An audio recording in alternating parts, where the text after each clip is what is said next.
ny fandresen'ny mpino kristianina. Ny fandresen'ny mpino kristianina, fandaharana totosain'ny Faramalala Razanajatovo, hoenoinao eto amin'ny onjam-peon'ny radio vaovao masoa isaky ny amin'ny ora toy izao. Amin'ny anaran'i Jesosy Kristy ilay tompony hery sy ny fahefana rehetra ny an-danitra izay tia-tany, amin'ny anaran'ny Rerian'ny Riavana no hiarabako anao amin'izao alatsinainy alina izao. Amafisitra ho mafy mihitsy ny hoe Jesosy Kristy ilay tompony hery sy ny fahefana, ary izay rehetra manana azy dia manana ny hery io, ary efa nomeny ny fahefana ihany koa, ka tsy misy atahorana na inona izay mitranga rehefa tafaraka amin'ilay tompony ny hery sy ny fahefana isika. Dia amin'ny anarany no andeha rahantsika miombana indray eto amin'ity fandaharana ity. Mialohan'ny irosoantsika amin'ny vavaka dia ombeko anao ny lohatenin'ny taridalantsika anio, izay nampitondraina ny lohateny hoe manana faharetana miaraka amin'Andriamanitra. Averiko indray mandeha ny hoe manana faharetana miaraka amin'Andriamanitra, fa araka ny voalazan'ny Luka 1:20 dia amin'ny faharetanareo no ahatananareo ny ainareo. Raha tsy misy faharetana ao amintsika riavana eo amin'Andriamanitra dia tsy maintsy resy ninninna zavatra rehetra izay miseho, resy ny ady hatrehana, resy ny olam-piainana, resy ny aretina rehefa tsy manana faharetana eo amin'ilay Andriamanitra tompony ny hery.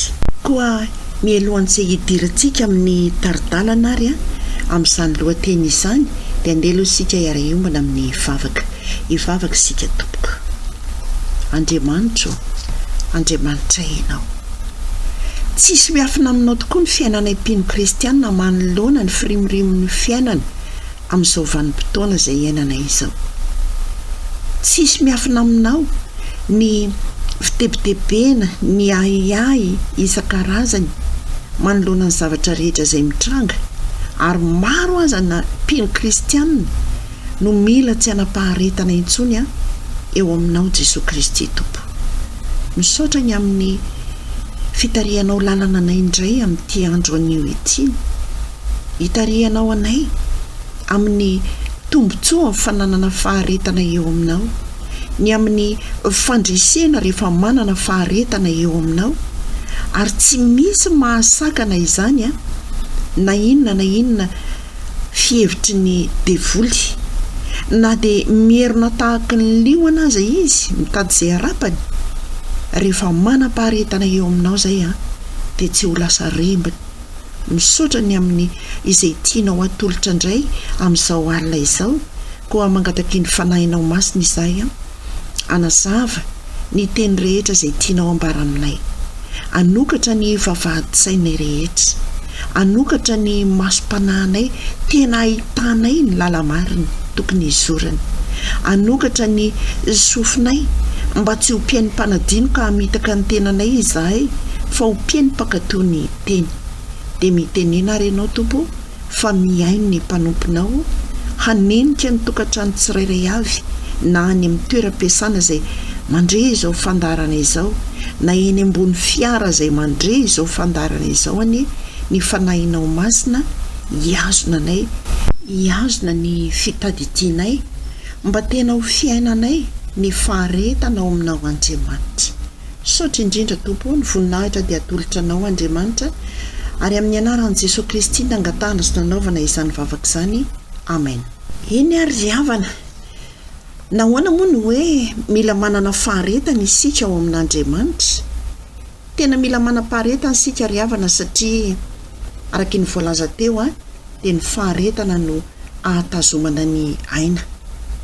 Ny faharetana ao amin'ny fanantenanan'i Jesosy Kristy Tompo no ahavelona antsika ary ampandresy antsika.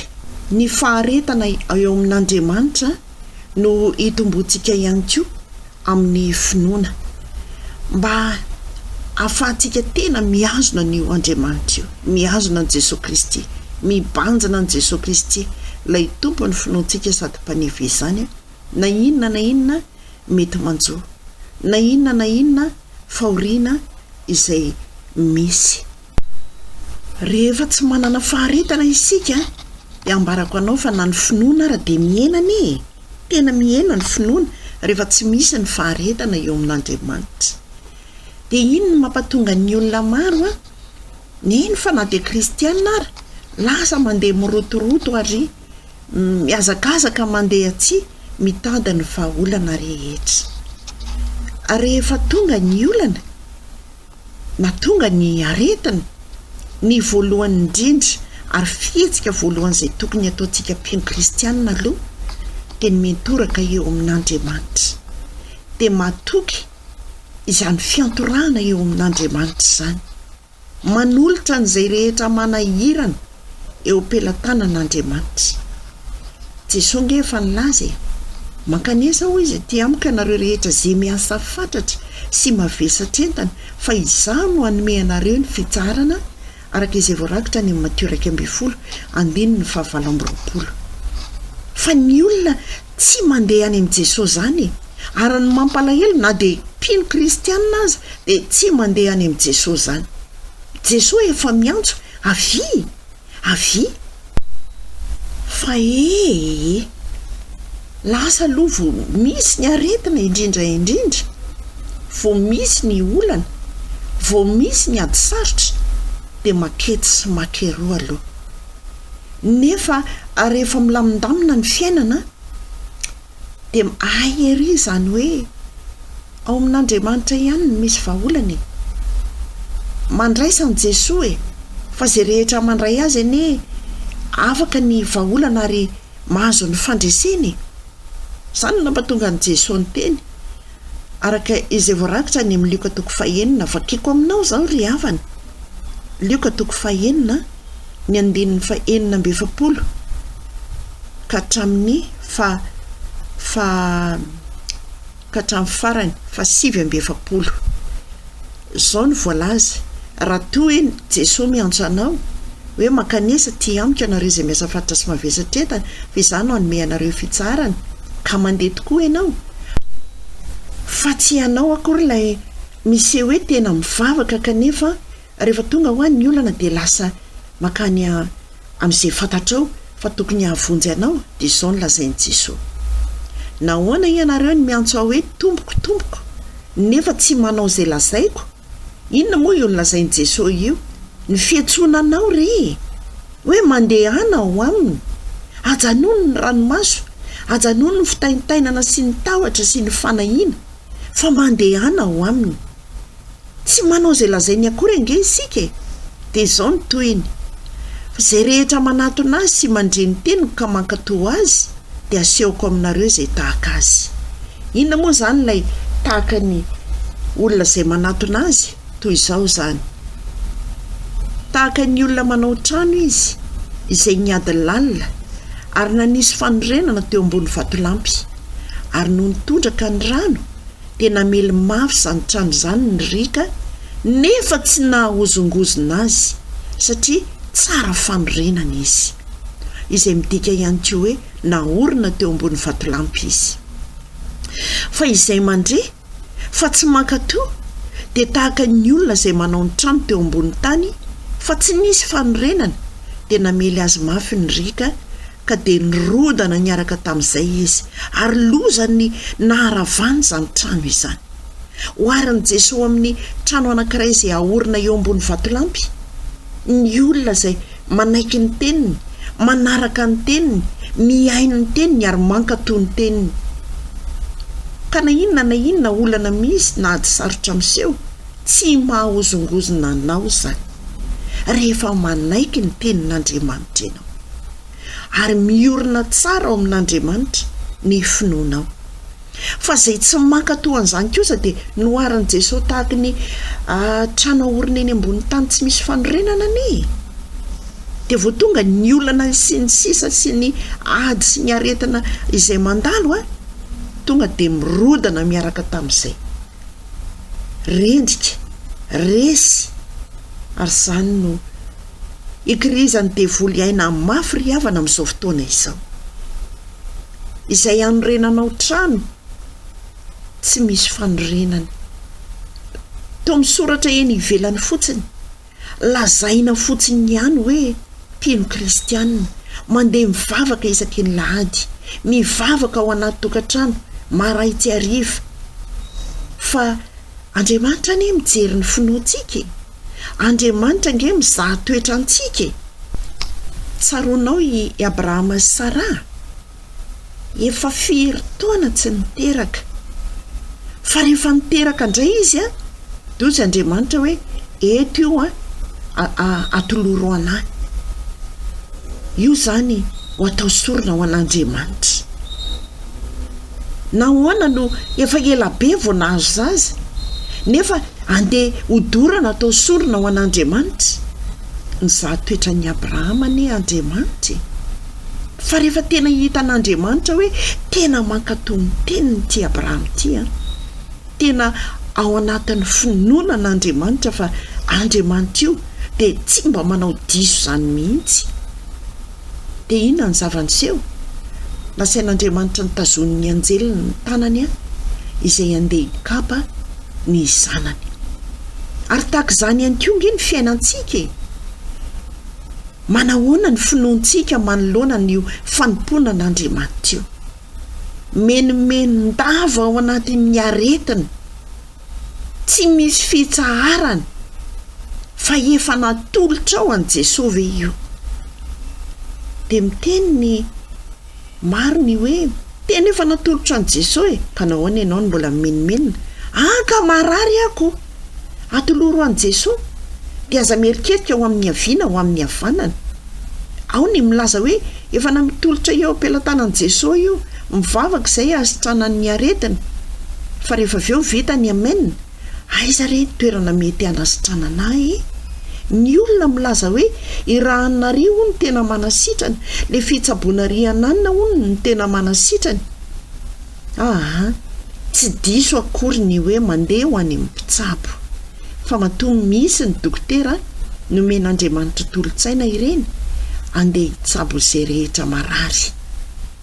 Fa rehefa napetraka ao teo amin'Andriamanitra dia manana fahatokiana ao aorian'ny mivavaka sy ny amenina izay nataonao, fa hanolontsainanao ny tompo ny amin'ny zavatra rehetra izay tokony ataonao. Ao ny ao anatin'ny olana maro isan-karazany tsy mety manaiky ny fitondran'Andriamanitra, ny fitantanan'Andriamanitra. Dia ranomaso be tsy isotran'izany, fahakiviana tsy isotran'izany. Ireny anie mahatonga manongotra ny finoana eo amin'Andriamanitra, izany hoe tsy hananana faharetana mihitsy eo amin'Andriamanitra.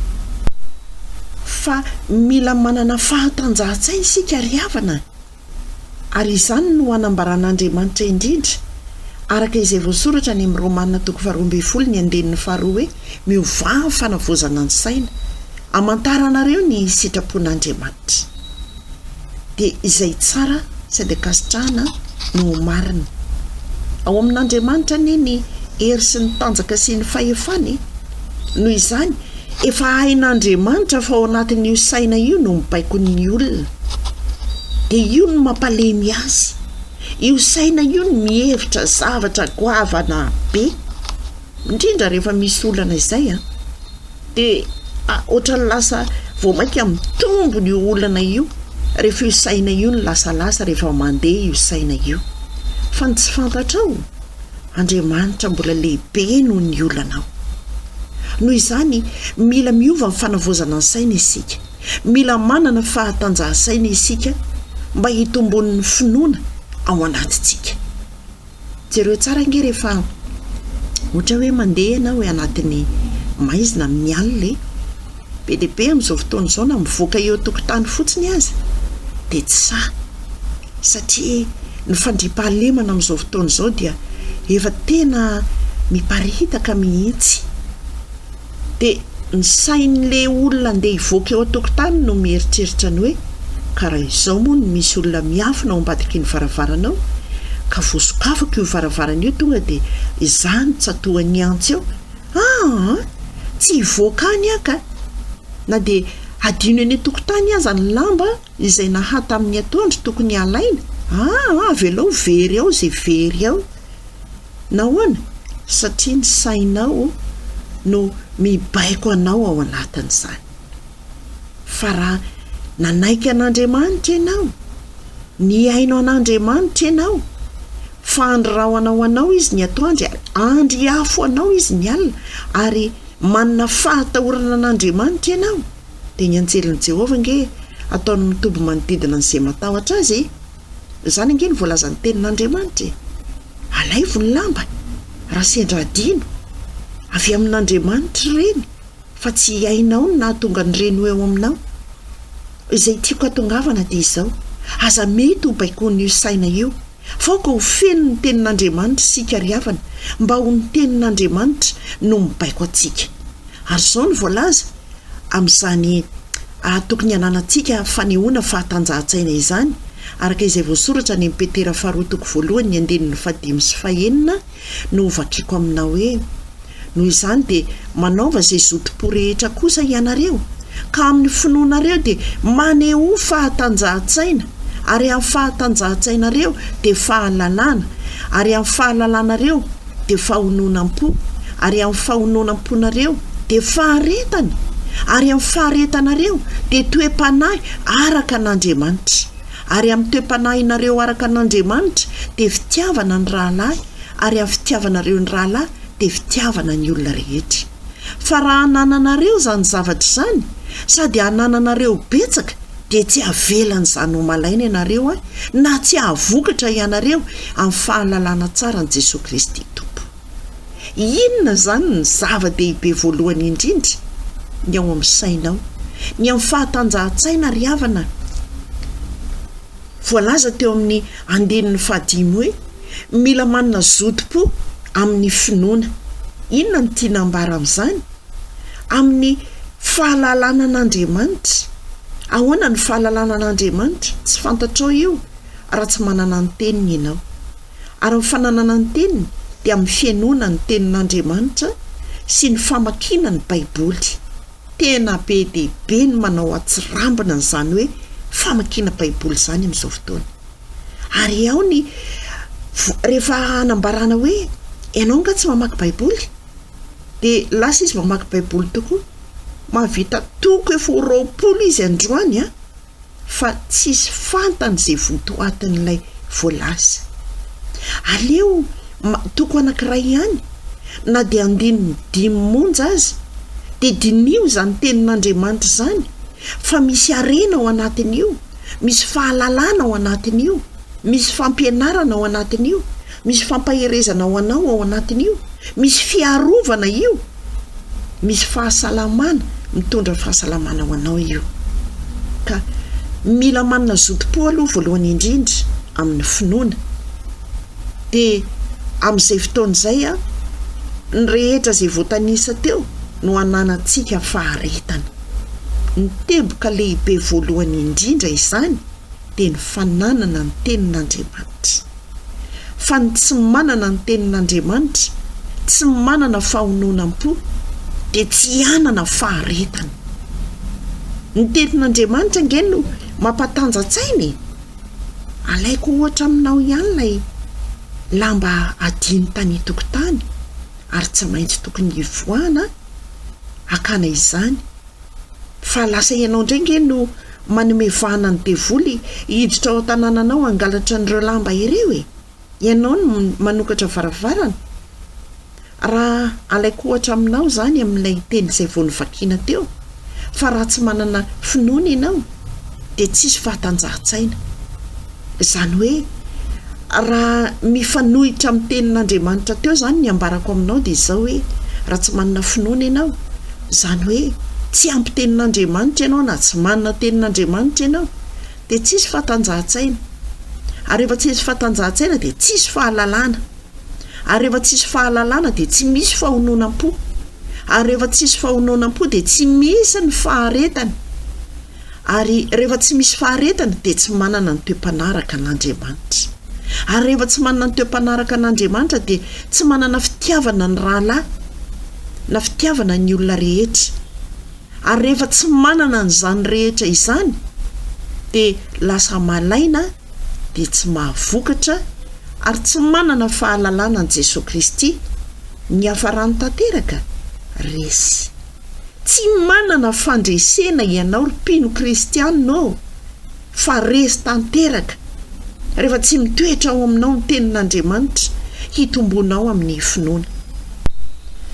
Amin'izao vanim-potoana iainantsika izao ange dia izay tena hialantsika amin'Andriamanitra izany ny tanjon'ny devoly amin'izao fotoana izao. Izay tsy hanananao fotoana hivavahana amin'Andriamanitra, izay tsy hanananao fotoana hamakiana ny tenin'Andriamanitra, izany ny tanjon'ny devoly amin'izao fotoana. Afafiny ny aretina, afafiny ny olana, afafiny ny adisarotra rehetra isan-karazany. Tsy avy amin'Andriamanitra ireny fa kosa omen'Andriamanitra lalana ny devoly hiatra amintsika izany rehetra izany mba hitombony ny finoantsika. Amin'izao fotoana izao dia ny mpino kristianina lasa mandeha routine. Tonga ny maraina mivavaka mamaky tenin'Andriamanitra, lasa miasa, tonga ny atoandro any am-piasana mamaky tenin'Andriamanitra, dia miasa ihany koa avy eo, tonga ny trano manangona ny ankonana dia miara-miombana amin'ny vavaka dia mihevitra fa tena voaharin'Andriamanitra, feno tenin'Andriamanitra, feno vavaka. Mitandrema voalaza ny Petera 2:5-7 mivavaka miambena, izany hoe ao anatin'ny afiraisana tanteraka amin'Andriamanitra dia mila miambina tsara satria tsy faly aminao ny devoly fa tena tafaray aminao Andriamanitra. Dia inona ny zava-miseho amin'izay rehefa avy eo?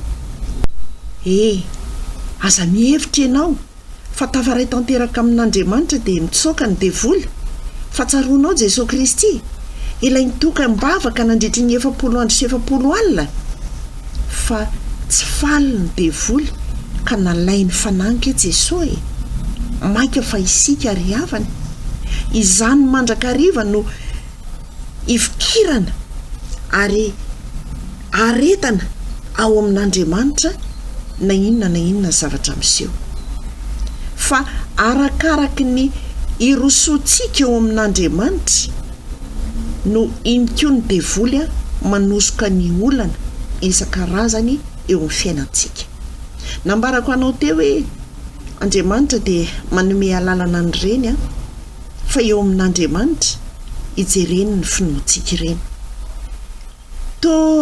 Ohatry ny azoko an-tsaina ny hevitr'Andriamanitra hoe tena mivavaka ianao, tena mamaky baiboly ianao, tena manana ny teniko be dia be ianao izy Andriamanitra, fa izao andraso raha hoe ampandalovina eo aminao ty, ampandalovina eo aminao ny aretina, dia inona no ataonao? Ampiasaina ry havana ny tenin'Andriamanitra rehetra izay efa azo nandritra izay fotoana namakina sy ny raisana tamin'Andriamanitra izay ao anatin'ny olana, ao anatin'izay atrehana, fa tsy hoe manana tenin'Andriamanitra ianao dia avelanao amin'izao any fotsiny. Rehefa mivavaka ianao dia matokisy inoy fa enin'Andriamanitra nge ny vavaka izay ataonao raha tsapanao aloha fa tsy hevitra mampisaraka anao amin'Andriamanitra dia ny fahotana izany araka ny Isaia 7:10 ny 1 sy 2, fa tsy fohy tokoa ny tanan'i Jehovah fa mahavonjy io tanan'Andriamanitra io, ary tsy lalo-dalovana ny sofiny fa tena mahare na inona vavaka izay ataontsika eo amin'Andriamanitra. Rehefa tsisy hevitra eo amin'Andriamanitra ny fiainantsika dia mandre ny vavaka izay ataontsika Andriamanitra. Ary eo no mamparomotra ny devoly amin'izao fotoana izao, satria mivavaka mafimafy kokoa ny akamaroan'ny mpino kristianina manoloana ny toe-javatra izay miseho eo amin'ny fiainana. Fa izao ny zava-misy, indraindray dia arakaraka ny ivavahana no ohatra ny mifanohitra mivavaka ny zavatra miseho. Indraindray dia mivavaka mandrakariva ny hoe Andriamanitra dia ivoaka fa mba azo atao avy ny orana io lasa mivoaka ianao fa avy ny orana ahoana koa ary zany. Indraindray dia mivavaka ny hoe Andriamanitra mba meo fahendrena re io vadika io fa dia tena ao anatin'ny ditra esory ao anatin'ny ditra dia ny mifanohitra amin'izany ohatra vao maika me mitombo fa maninona satria filana ho antsika ilay izy, filana mba hiadanany nofo ilay izy, fa ny tediavin'Andriamanitra amintsika dia ny tombontsika ao amin'ny finoana ao aminy. Azakivy ianao amin'izany azakivy mivavaha mandrakariva fa tsy mety raha tsy mivavaka mandrakariva ianao ka tsy reraka hoy ny Lioka 4:20 ary mivavaka aza mitsahatra voalaza ny amin'ny Tesaloniana 1:5 zany. Aza mitsahatra na dia tsy ho azonao anio ary ny valim-bavaka ao tadidio fa rehefa mambola ange ianao raha latsaka anio ny voananana tsy hoe raha pitso ianao dia efa mahazo anana tsy zany ka fa alatsaka anio ny voananana tondrahana misy ary izy ireny rakofana bozaka kely fa ndreo mainy ainandro dia rakofana bozaka manifinify mba ahoana moa zany mba hatomombana tsara ny maripana ahafahany maniry ka itombo sy itsimoka avy ao anaty tany ao. Zany ny fikarakarana tao raha toa ka mamboly voananana ianao. Amin'izao fotoana izao sika raha mivavaka dia mareta re karakara ho tahaka ny fikarakarana an'ilay anana teo, arovy ny vavaka izay ataonao. Ahoana moa ny fiarovana mivavaka izay atao? Raha mangataka amin'Andriamanitra ianao ny amin'ny fahamasinana sy ny fahamarinana izay tokony andehanana dia arovy zany satria andalo toe-javatra ray izay hanongotra ny fahamasinana eo aminao sy hanongotra ny fahamarinana izay nangatahanao tamin'Andriamanitra ianao. Ohatra any amin'ny toeram-piasana any tonga tokoa ny devoly mampiseho olona izay hanome kolokolo ianao. Tandremo fa miala aminao ny fahamarinana raha manaiky an'izany ianao ary iza moa ilay fahamarinana? Izao ny lalana sy fahamarinana ary fiainana hoy Jesosy araka ny voasoratra any amin'ny Jaona 4:5. Jesosy ny voaongotra ao anatinao raha toa ka miala amin'ny fahamarinana ianao. Izao ilay masina hoy Andriamanitra, miala aminao Andriamanitra raha toa ka miaina anatin'ny fahalotona, ny teny ratsy, ny oziny, ny opa, ny faharatsiana rehetra ianao. Raha toa ka izany no ilofosanao, miongotra aminao Andriamanitra. Ary izany no mahatonga ny filazan'i Jesosy Kristy araka izay voasoratra any amin'ny Jaona 5:12 avateo ny amin'ny baibolinao hoe Jaona 5:12 ny andininy fahenina ny andininy avakitsika manomboka eo amin'ny andininy 10 hoe izany voaloboka hoy Jesosy ianareo ny sampany izay miray amiko ary izaho aminy dia mamobe izy, fa raha misaraka amiko kosa ianareo dia tsy mahay manao na inona na inona. Raha misy tsy miray amiko dia arina eny velany tahaka ny sampany izy ka malazo ary angonina izy ka atsipy any anaty afo dia ho may. Fa raha miray amiko kosa ianareo ka mitoetra ao anatinareo ny teniko dia angatao izay tianareo na inona fa ho tonga aminareo zany. Azavain'i Jesosy tsara eo amin'ny andininy 5 fa mamobe izay rehetra tafaray amin'ny Jesosy Kristy. Fa izay tsy tafaray amin'ny Jesosy Kristy manongotra ny fahamarinana, manongotra ny fahamasinana, tafasaraka amin'Andriamanitra, tsy mahay manao na inona ary atsipy any ivelany izy tahaka ny sampana malazo dia atsipy any anaty afo ho may. Izany hoe santatry sahady ny dinanao ho may any amin'ny afo be ny fisarahanao amin'Andriamanitra, ny tsy fisiny ny finoanao eo amin'Andriamanitra. Koa aokosika ry havana aiambina tsara amin'izao vanim-potoana izao mba tsy henantsika amin'ny firaisana sy ny finoanan'Andriamanitra, fa kosa mba tena hikambanantsika ka hitomboantsika amin'ny faharetana eo amin'Andriamanitra. Ho an'Andriamanitra irereny ny voninahitra iombona mivavaka isika. Misaotranao izay Andriamanitra noho ny amin'ny teninao izay nitaridalana anay mandrakariva tokoa any amin'ny fandresena. Nampahafantarinao anay tamin'ity alina ity fa ny tsy faharetanay eo aminao kay no mampatonga ny faharesena eo amin'ny fiainanay mpino kristiana. Azony izay fa tsy mahazona anao. Aza vela hivotsitra aminao reny tananay Andriamanitra, fa fikiry mafy izahay, fa tory amin'ny mahazaky ny fitiavanao izahay, mba tena ho tafafikotra mafy aminao, ho tafaray mafy aminao, tsy ho isan'izay misaraka aminao ka tsipy any ivelany ary misantatra sahady ny fiainana any amin'ny avo be dia ny mbola ety ambony tany. Sanatriana izany amin'ny mpino kristiana izay manaraka izao fandaharana izao. Andriamanitra, tondram-bavaka izay ho an'ny marary rehetra. Tononona manokana ity zaza izay marary andohany lava tsy misy fiafarana ity. Andriamanitra, tena hanolotsaina ny ianao ny amin'izay tokony atao.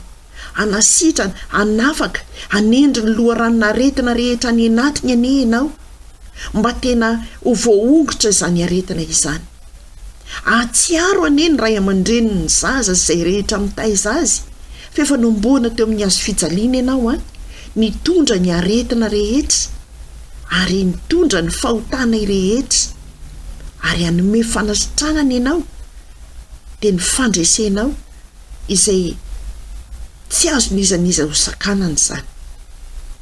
Ary manomboka n'ity anio ity dia ravana sy didina amin'ny anaran'i Jesosy Kristy manan-kira avy any Nazareta, dia voly satana rehetra izay mitondra ny aretina eo amin'ny mpino kristiana, na iza tsy manan-kery, tsy manam-pahefana fa any amin'ny farihy afo any andavaky ny elo izany. Jesosy Kristy kosa ilay efa nifidy ny mpino kristiana rehetra ary nanome anjara tsara ho azy, nanome hery sy fahefana ho an'izay rehetra mino azy, no anoritory faingana ny satana eo ambanin'ny tongotra reo. Misaotra betsaka Jesosy ny amin'ny herinao, ny amin'ny fahefana izay anananao, fa mino sy matoky izay fa raha mino ny tsirairay avy ao anatin'ny aretina izay miseho amin'izao fotoana izao dia sitrana amin'ny anaran'i Jesosy, tononona amin'ny anaran'i Jesosy ny fanasitranana ho an'ny tsirairay. Misaotra Tompo izay mandalo ady sarotra koa dia hanafaka ianao, hamotsitra n'izany ianao ary hamany fatorana rehetra ianao. Ny fasana aza hainao Andriamanitra ny nanakodeny iny vato fasana efa milanja aman-taonina iny, maika mofa izay olana tsy misy aman-taonina akory, hainao ny manongana an'izany mba hana fiainam-baovao ho fandresena takanao Jesosy Kristy nandresan'ny fasana sy ny fahafatesana ny fandresena mpino kristiana rehetra. Amin'ny anaranao Jesosy nangatana sy novazany vavaka izany. Amen. Dia miorena tsara ry havana ary aza miova, mifikira amin'Andriamanitra, mareta ao amin'ny fivavahana sy amin'ny fivavahana rehetra, mareta araka ny voalaza ao amin'ny Romanina 12 ny andinin'ny 12. Fa momba anao Jesosy, velome. Noenoinao teo ny fandaharana ny fandresen'ny mpino kristiana. Ny fandresen'ny mpino kristiana natolotry Faramalala Razanajatovo teto amin'ny onjam-peon'ny radio vaovao maso.